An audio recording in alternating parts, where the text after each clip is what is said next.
Hello and welcome to Voicetv Nigeria. I am Patience Obot.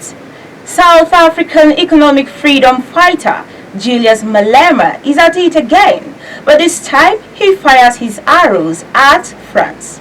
Nearly all African countries have experienced one form of colonialism, but with the recent backlash from Julius Malema on the French government, do you think this type of agitation, or should I name it activism, might trigger a futuristic world war from France on the Francophone countries?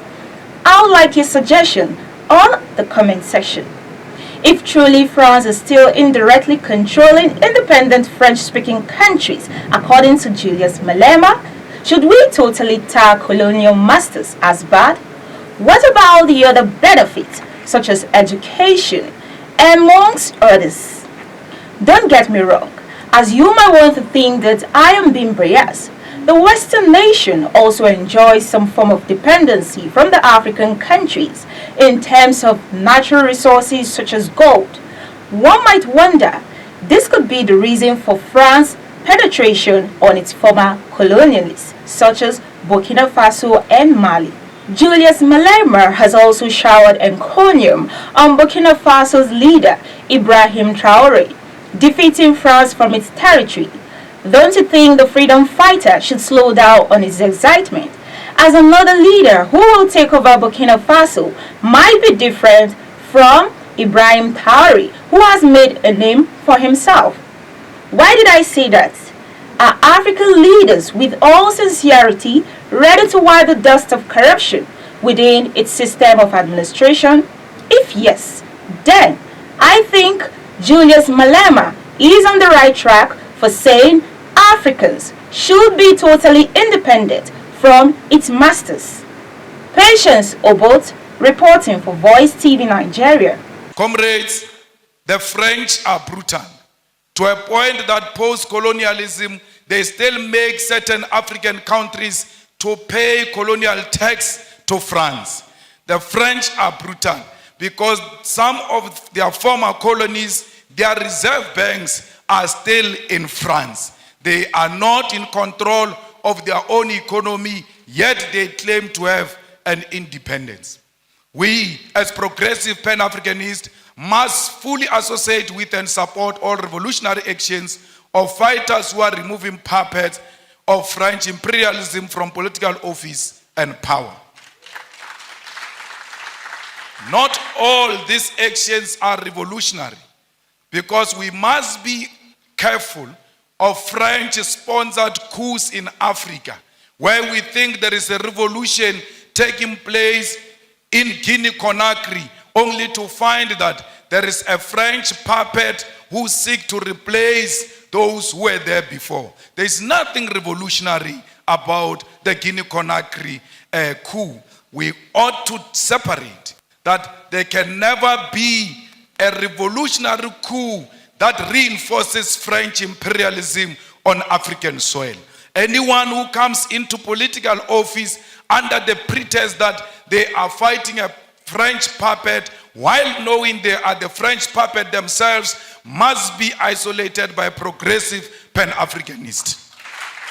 All French soldiers and military must leave the African continent, and this also should apply to neo-colonial military bases, including the African Command Center of the USA. We don't want the army of America. We don't want the army of France here. We don't want the army of anyone. We want African army on African soil. The Pan-Africanist Institute should therefore provide ideological, political, and technical weapons to all progressive forces of the African continent to fight against colonialism. We need African Central Bank. We need African Monetary Zone.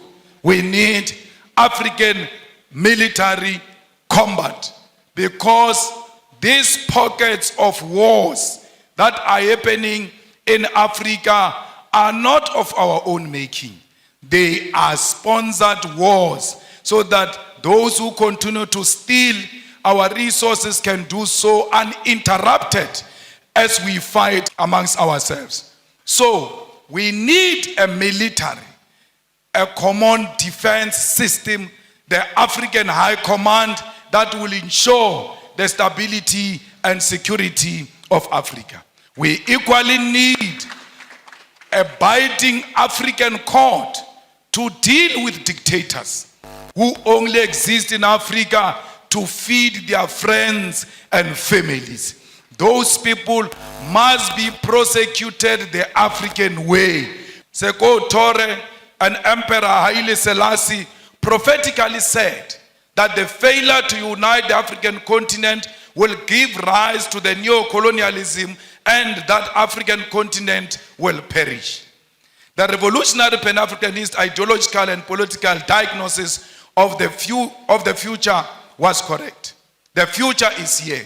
50 years later, we know that we remain visitors in our own continent. We know that our resources benefit Euro-American than our own people.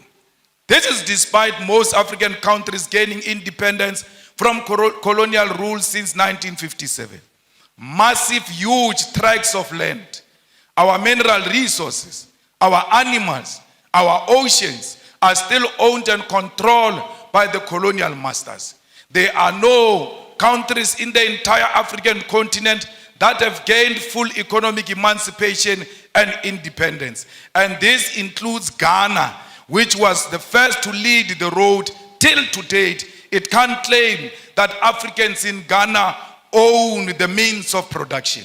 In 2016 report titled The New Colonialism reveals that there are 101 British companies listed on the London Stock Exchange that control an identified 1.5 trillion US dollars worth of resources in Africa in just 5 commodities: oil, gold, diamond, coal, and platinum.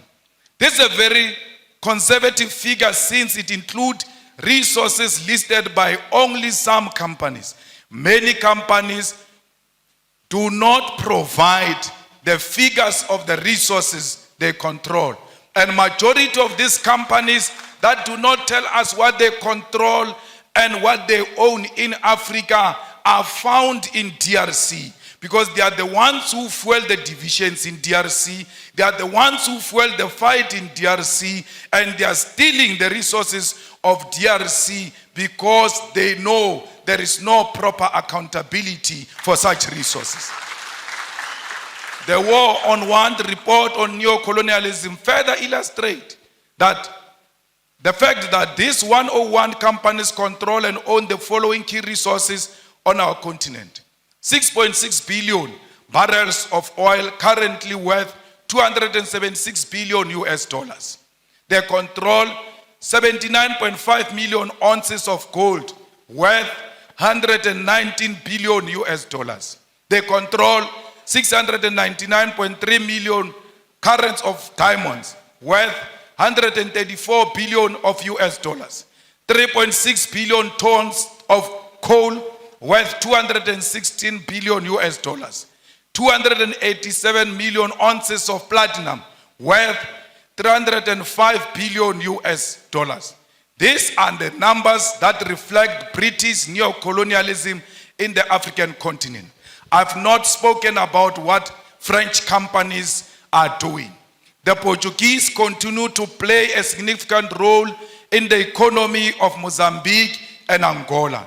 The French continue to micromanage all the countries that were their colonies, except the recent liberated zones of Mali and Burkina Faso. Our leaders like their colonizers more than us. That's why they always seek after anything that looks like colonizers. I don't know if you'll regret inviting me after this. But my problem is that I tell my truth as is. And I say it to authorities without fear or favor. We must teach our people that we are not beggars. When we ask for reparation, we are not asking for donation. We are asking for what was stolen from us to be returned so that we can prosper and become a better nation. Kindly follow us on Facebook, drop your comments, share, and like on our YouTube channel.